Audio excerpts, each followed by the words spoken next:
Congress in Sydney. Yes, it was great, so much to do, to discuss, to absorb. But you know, I tend to be skeptical about large meetings. A lot of views, of experiences, but little synthesis. For instance, what did the governance stream produce? Did it end up with a clear agenda for action? Well, sure it did, but you can watch and judge by yourself. We developed 3 directions of work and 20 recommendations. The first direction of work focuses on the need to understand and take action for the governance and the conservation of nature. One main area of work will be the development of standards and guidance for governance of protected areas, the need to assess, identify, evaluate and take action for the governance of protected areas. We need to engage governments and civil society in stronger legal and effective policy frameworks. The need to engage and recognize customary law at all levels. The second direction of work is about strengthening implementation of what has already been achieved. For example, the Programme of Work on Protected Areas of the CBD, or the Aarhus Convention on Access to Information, or for example the FAO Voluntary Guidelines on Responsible Governance of Tenure, or the UN Declaration on the Rights of Indigenous Peoples, just to mention a few of what is already agreed and really needs implementation. And the third direction of work is about nothing less than advancing the governance frontier. Well, the third important direction that was set as part of the governance stream in Sydney was possibly the most crucial as far as humanity in general is concerned, which is to move away from the currently dominated, sort of growth-oriented, state-dominated or capitalist modes of development and governance towards much more ecologically sustainable, socially equitable, more satisfying, more happy ways of life and well-being. This entails at least 5 crucial elements. Number 1, possibly the most important, is ecological sustainability, which means the responsible governance of biodiversity, wildlife, nature and our surrounds. Right from the very small forest that might be next to our house or our village or town, to the larger sort of marine ecosystems and larger ecological landscapes, and of course the global climate. The second major element here would be direct political democracy, in which each one of us is involved in political decision making at that local level, and of course then there are delegated forms of democracy at larger levels where accountability and responsibility is maintained. The third most important one is economic democracy, in which there is self-reliance at the local, there is food and water sovereignty for communities and for people as a large. It means that producers and consumers are in control of their production and consumption, and that the relationships of sharing and caring are much more important. The fourth very crucial element here would be cultural diversity and the ability for spiritual well-being amongst all of us as collectives and as individuals. And the fifth one, of course, is social justice or equality and equity amongst gender, amongst classes, amongst castes, amongst age, so amongst different forms of social divisions which are currently inequitable or unequal. Putting these 5 elements together, we're asking for and committing to move towards a future which is much more ecologically sustainable, socially equitable, and also learning from the thousands and tens of thousands of initiatives that are already existing around the world, which are showing us these directions, which are showing that it's possible to do this. The 3 directions of work just illustrated were detailed in 20 recommendations. And here is a flavor of them. The first recommendation is for all countries in the world, for all organizations that care about conservation, all the ones who have rights or interests about conserving nature throughout the world. And the idea is that we have understood that governance is extremely important for conservation, and then they should take good advantage of governance. So how to do that is about First of all, understanding what governance is at play, so doing processes of assessment, of evaluation and action for improvement if improvements are due. And this can be done throughout the world, in every country, in every place, can be done for systems of protected areas, but also for individual sites. As an environmental lawyer who spent most of her career in protected areas law, I am most pleased to be able to introduce the WPC recommendation on standards and guidance. This recommendation calls upon all countries, protected areas managers, relevant organizations, and rights holders to develop standards, guidelines, and in particular, strong and supportive legal frameworks for protected areas and conserved areas in order to ensure the diversity, vitality, and quality of governance. This recommendation stresses the need to better integrate customary law into these frameworks. Now, what does this mean if we're supporting governance by law in this context? It means at least procedures to ensure effective and full participation in decision-making. And it means provisions to allow recognition of a wide range of protected areas governance types as part of the protected areas system, including indigenous and local community conserved areas and private protected areas. It also means considering possibilities like buffer zones and corridors that could be with this governance range. These measures require that countries and organizations look at relevant international law obligations and also the growing volume of international guidance being provided in protected areas governance. Of course, this is particularly relevant for such instruments as the CBD Program of Work on Protected Areas, which covers both land and sea, and the CBD Plan of Action for Customary Sustainable Use, as well as national biodiversity strategies and action plans, and now the new IUCN Green List, which will be developed reflecting protected areas that are particularly well managed around the world. Una de las recomendaciones del área temática de gobernanza fue el hecho de que se debe dar un mayor reconocimiento y apoyo, tanto fuera como dentro de las áreas protegidas, a todas las iniciativas de conservación voluntaria. Esto pueden ser territorios y áreas conservados por comunidades locales y pueblos indígenas, pueden ser áreas privadas, pueden ser redes de áreas. I concur with that. La quatrième recommandation concerne les droits et responsabilités collectifs.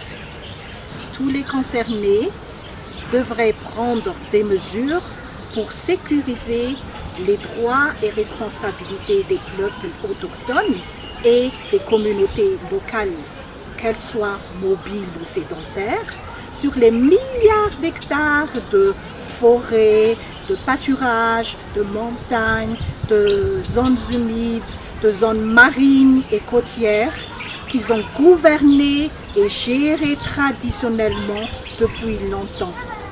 Cela va renforcer leur engagement pour des modes de vie durables et pour la conservation de la nature. Je suis tout à fait d'accord. In situations where ancestral lands and waters of indigenous peoples and local communities overlap with established protected areas, all countries and relevant organizations should ensure that collective rights and responsibilities to own, govern, and manage such land are respected. No decisions directly relating to indigenous peoples and local communities' rights and interests should be taken without their free, prior, and informed consent. In the context of land projects with potentially major impact on our cultural, spiritual, and physical well-being, the FPIC process should affirm indigenous peoples and local communities' livelihoods, food, and water sovereignty. This involves a step-by-step process of a community's decision-making in accordance with customary law and practices. This process does not only recognize and support indigenous knowledge, institutions, practices, management strategies and plans related to conservation, but it is already a universal norm in international human rights law. Given that overlapping areas are potential sites of conflict, the respect and recognition of traditional governance systems will foster meaningful engagement and help prevent conflict from taking root.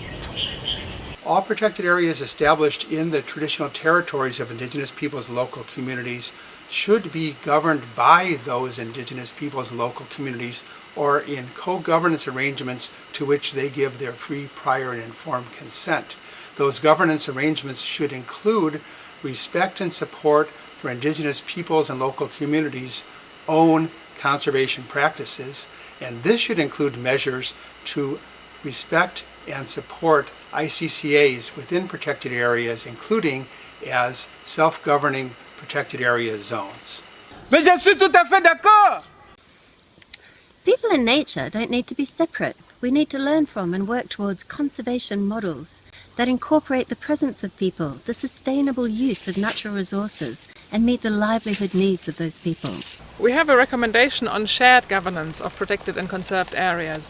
That's a situation in which different stakeholders share the responsibility and control over a protected or conserved area. So, for example, a government agency together with a local community, or for example, in a transboundary protected area, the two governments of the two countries that share the responsibility over that joint common protected area. And we would really like to encourage everyone who is in a position to do so to try out a variety of shared governance models to really implement them and fill them with life. The eighth critical issue is governance and protection of the high seas. The governance and protection of the high seas is really critical, and states need to take effective and equitable steps to ensure shared governance of areas beyond national jurisdiction, including protected areas. In order to give this effect, states need to support the development of an instrument under the auspices of the United Nations Convention on the Law of the Sea that will ensure the protection of areas beyond national jurisdiction, and then to develop, adopt and put into effect national legislation that will support this. Another recommendation regards the Aarhus Convention. It's a convention signed by all European countries about the rights of the public with regard to the environment. So our recommendation from the stream is that all countries and relevant organizations establish mechanisms to ensure access to information, meaningful participation in decision-making and justice in all matters regarding protected and conserved areas. What's really important is that we strengthen the implementation of already existing agreements and policies. Each and every one of us can do something about this implementation, either by concrete action in the field or by capacity building efforts, learning networks, also from a political side, government side, to devise new legislation, new policies, adapt regulations, step up enforcement, and but also by respecting common values like mutual respect in governance and policies. And by the way, one of the main outputs of the Congress was the need to focus on the language of the CBD Aichi targets, which include what we call other effective area-based conservation measures. Both Stream 1 and Stream 6 focused on what exactly does this mean. We know what protected areas are, but what are conserved areas? So a group will be focusing on the notion of effective and other area-based, which may include a whole range of new forms of governance, diversity, quality and vitality that we have yet really to fully grasp.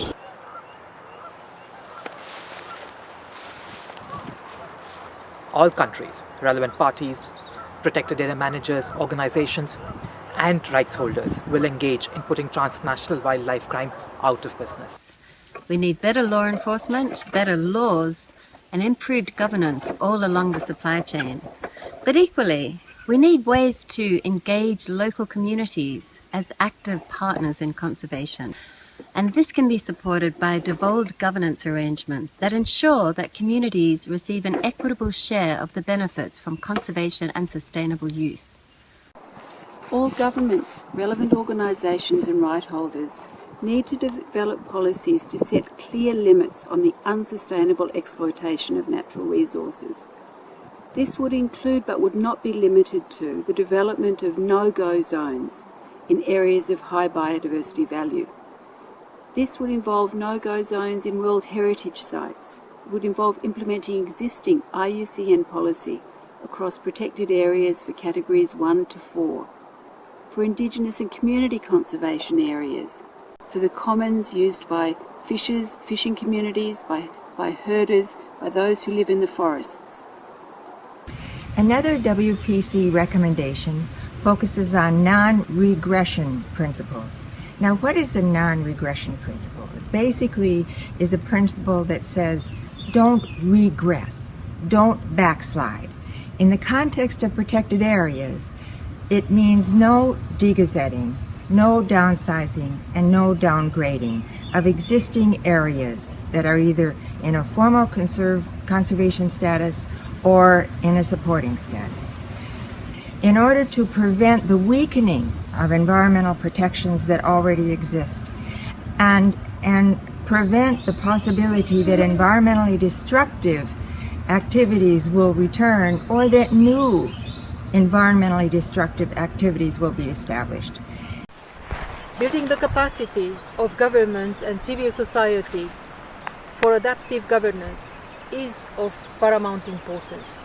This can happen if donors and conservation organizations provide support to develop regional and national learning networks, if curricula and training programs are developed for professional capacity on governance.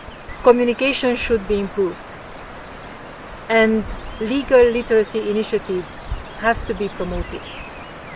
Community-based monitoring can have a substantial contribution to professionalizing governance in protected areas and conserved territories. All countries and relevant organizations should explore innovative legal frameworks and tools to ensure respect for human rights, equitable relations between parties, and the amicable resolution of conflicts. We also encourage the development and use of community protocols as means by which Indigenous peoples and local communities can ensure recognition of their traditional authorities and respect for their rights and responsibilities. Dalam setiap program-program konservasi oleh pemerintah dan badan-badan PBB tentang hak asasi manusia harus memastikan atau menetapkan mekanisme yang efektif untuk memastikan bahwa pendekatan berbasis hak dan berkeadilan sesuai dengan standar-standar internasional diterapkan dalam setiap program-program konservasi yang dilakukan oleh pemerintah dan semua pelaku-pelaku konservasi. Mekanisme ini juga harus memperbaiki masa lalu tentang kriminalisasi yang dihadapi oleh masyarakat adat dan restitusi, termasuk pengembalian wilayah-wilayah adat dan hak-hak masyarakat adat yang telah dirampas tanpa melalui mekanisme FPSI, Free, Prior, Inform, and Consent yang didapat dari masyarakat adat. All governments, conservation agencies and organizations, the IUCN, the ICCA Consortium, and other relevant IUCN Commission specialist groups should always ensure that the FPIC or Free, Prior, Informed Consent of relevant stakeholders and rights holders are always respected. This shall support all inquiries, researches, data gathering, and analysis and reports on the governance of protected and conserved areas, which are very crucial in the development of the UNEP WCMC databases and the protected area work plans and other reports of the CBD. This will also allow the development of better and comprehensive and valid databases and more accurate analysis on governance and connectivity of protected areas and other effective conservation measures, including transboundary conservation areas, privately protected areas, and of course, ICCAs. The governance stream also produced a recommendation on food and water sovereignty. Basically, all who have the power to do so should take concrete steps to ensure the food and water sovereignty of producer communities in protected and conserved areas, including the right to use, save, and freely exchange diverse seeds and livestock breeds, building upon cultural diversity, traditional knowledge, and practices and local innovations. This will promote sustainable and resilient local food systems based on quality and cooperation, naturally connected with wild biodiversity and renewable resources in the local commons and the larger landscapes, seascapes. And now, the last recommendation from the governance stream. It is about taking action on governance for the sake of conserving nature, but also to improve the well-being of people. The recommendation stresses the importance of promoting self-reliance based on the commons, where the community is the unit of decision and action. In fact, it highlights not only ecological sustainability, but also direct political and economic democracy, where people speak and act as a member of a community. It also highlights the importance of learning from initiatives of equitable, effective, and wise governance for conservation. To spread these models and the benefits of these models to other communities and for the well-being of everybody. These ideas are crucial for our future, so we recommend everyone who can to strive to achieve them in practice.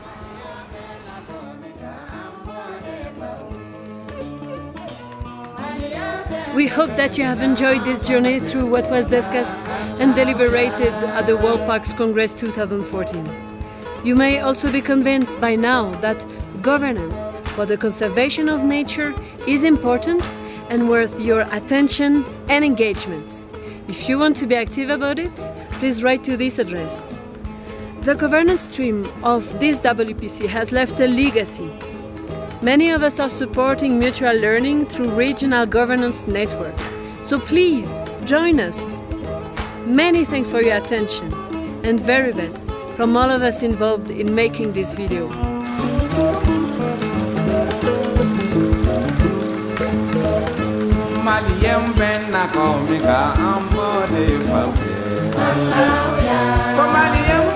Femina, Ampana Sintola, Alauya, Maria Bena Comica, Amore, Maria Femina, Ampana Sintola, Alauya, Nitara Malila Badenya Bigi, Alauya, Nitara Malila Sinja Bigi, Alauya. Nitara malila horo nyabiki, Alauya.